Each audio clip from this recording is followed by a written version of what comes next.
Okay, as you saw in part one, we were looking at how we were filming to create spatial content, and we filmed both with the Apple Vision Pro itself, but also with the iPhone 15 and the R5 Canon with the dual lenses, and in fact with the Red camera with the same dual lens Canon. So that's how we captured the footage, but we want to get into the post-production now. So now we're going to have a look at the post-production of how we edit all that spatial footage up and make sure that you can load it back into the Apple Vision Pro to watch. Okay, so this is how we basically put together our spatial video. These are some stuff that I shot on the red carpet for a recent film launch, and that was on the iPhone. On this more square footage that was shot actually on the Apple Vision Pro itself. So we've got two different sources of material here. We'll have a look at some others in a second.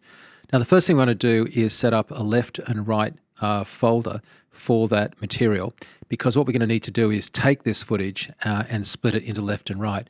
And we're using a program here, we'll put up the link for it, that allows us to actually separate the material into left eye and right eye. So this here is just for each movie. We want to do a spatial export, and we're going to do a codec, which is ProRes 442 HQ. And then we're going to put left eye movie and then right eye movie. Okay, so that's just a script we're running. So we'll do that, and that'll take that footage and distribute it for all of those clips. Now, we've now got them tagged. Obviously, they say left eye and right eye. We don't want that. We need the same file name. So I'll move all the left ones into one folder, all the right eyes into the other folder, and then we'll remove the word left eye and right eye, because what we want to have is them just having the word .mov and no longer needing the left or right eye. Now, of course, because they're named the same, it's very important that they're in separate folders. But as you can see, all of one file left is in one folder, or the right is in the other, even though they have the same file names. Okay, so that's set us up. Let's go into Mystica now, and in that we're going to bring in also an R3D file. So this is a file that our friend Jason Diamond filmed for us in New York, and it was filmed 8K on the Red, on the Viper, and it was done with a Canon dual lens. So what that does is record basically two 4K images. So what we're going to do now is turn that into a obviously red color space, red wide gamut. So we want to have it as a sort of rectangular image, no longer obviously as a circular image. And you can see here that as we do that, we get the image turning from a spherical image to a rectangular, but we can still adjust where the spherical is defined. So what we're doing here is just adjusting this yellow circle to say this is the part of the actual recorded image that we want to consider for our spatial render. Now, we can manually adjust this for both left and right. And as I said a moment ago, this is shot on the Red with that single Canon sort of dual lens, but nevertheless, they may not be perfectly horizontal or whatever, doesn't matter. We're going to solve that. And here we can calibrate the stereo. So we'll do that right now. And Mystica does a really good job at producing what we need here, beautifully calibrated and sorted out for the two 4K images, which of course will end up being in a moment side by side. Now, if we turn it into Anagraph, we can actually see what it kind of looks like by having obviously what you would have for a old-fashioned cardboard kind of stereo head mount, but it does let you see whether things are seeming to align themselves, and you can get an idea about the stereo separation because of things closer to camera having more effectively chromatic shift than stuff in the distance.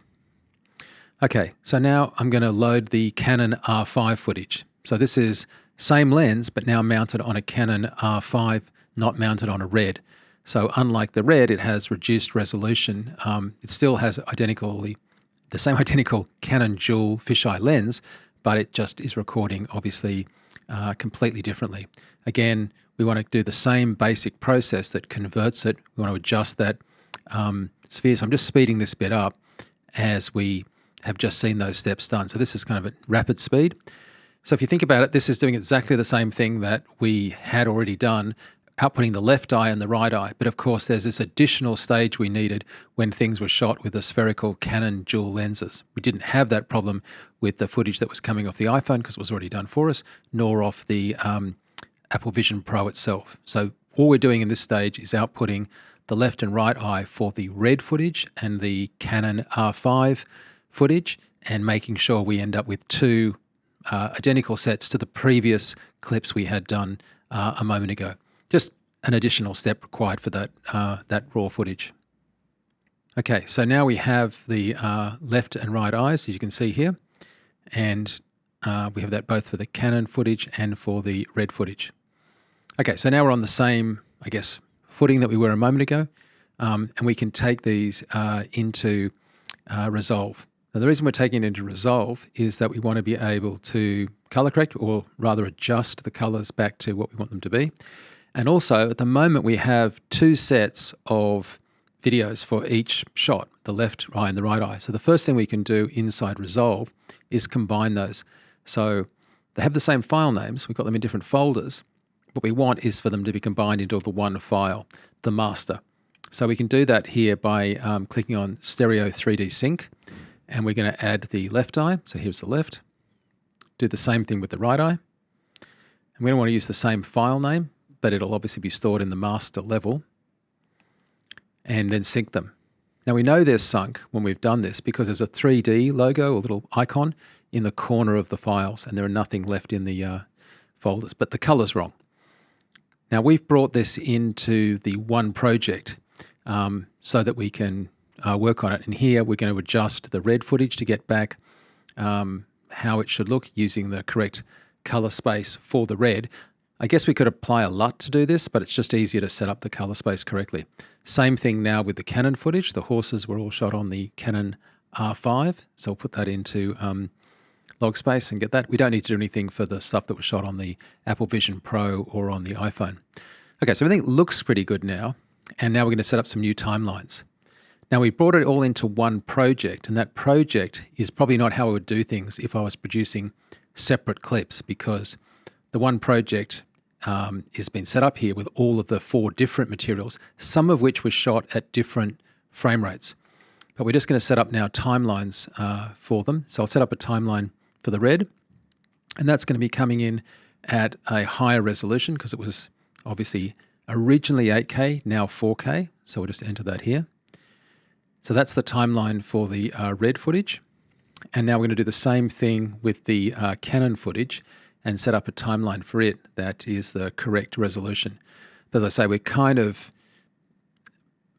bending the rules a little bit here because we're combining different clips. While they can have different timelines of different resolutions, like the red was 8K, this is obviously going to be 2K because it's coming off the R5.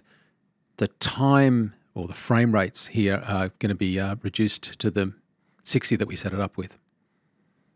Okay, so now we set up one for the Apple Vision Pro, and that is the resolution of 2K effectively, but it's square because the Apple Vision Pro records in this square format.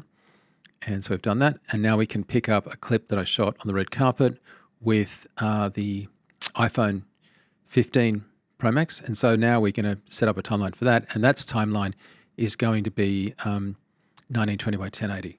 Okay, so 4 different resolutions, and we're going to make it all run at the same frame rate, but you get the idea.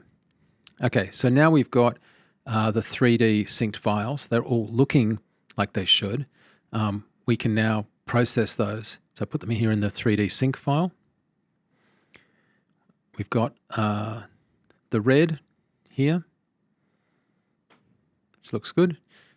We can just do a bit of a tweak on the grade. Of course, you could spend a lot of time doing a color grade here in DaVinci, and why wouldn't you? But we'll just make them look nice. But we won't spend time grading them, though of course we would. And if we did grade them, we'd be grading them on both left and eye together because they're a combined 3D file now. Combined 3D file now, and we can do that for obviously as much as we want. But we can also do stereo alignment. The stereo alignment will allow us to have Resolve go through and basically align both clips properly. And so this is what we absolutely need to make sure that the material we produce at the end is viewed properly for your actual eyes in the headset. And we've got it in anaglyph mode just so we can see what it's doing. And so that looks fine. We're not going to export it like this, but it's a good way of viewing it if you obviously looking at a mono monitor at the time that you're doing it. Okay, so these files now look correct. That's great. But what we need to do is output them side by side. So we're going to now change the settings to do that. So let's start with the red file for a second. So the timeline was correct as 4K. We're now going to go 8K because what we want to do is have the left and the right beside each other, not effectively, if you think about it, on top of each other. So that's stretched the image, of course, visually. And we go here to clip attributes, and we can make that aspect ratio of 2, and then now we've got it spread out, as you can see, and we can put it from anaglyph to side by side. And so now we have both of the images correct, adjusted, and placed side by side. We can do the same thing with the Canon footage. Again, taking the clip and doing a minor tweak to it and adjusting it. And we can do this for all 4 clips that allow us to export them side by side with the right new stretched, if you like, aspect ratio that's double, so that the image itself is not stretched or compressed. So what that means for the Canon footage is it becomes 4K by 1K. If it was the iPhone images, it becomes 2K by 1K, and so you go.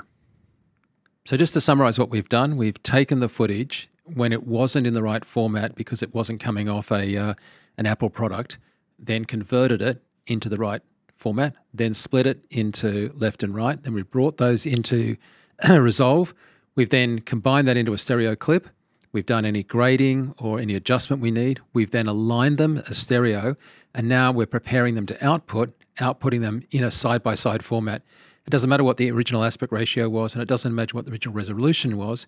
In both cases, it's just going to be a side-by-side version with whatever that was. Okay, so all 4 clips are done. We're just going to name them, and then we're going to be able to export them. And we're just calling them red SBS, as in side-by-side. And we're doing both eyes side-by-side on the render of the stereoscopic output. And we're going to render it out in H.265.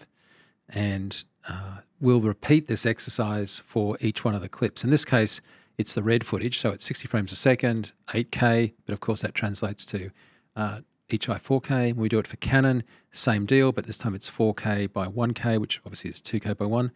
And again, each file is just named the same. In this case, Canon BSB. So we can do that and render out all 4 versions of the 4 different ways that we've captured our original source material. But at this stage, we don't have a file that I can just immediately load into the Vision Pro.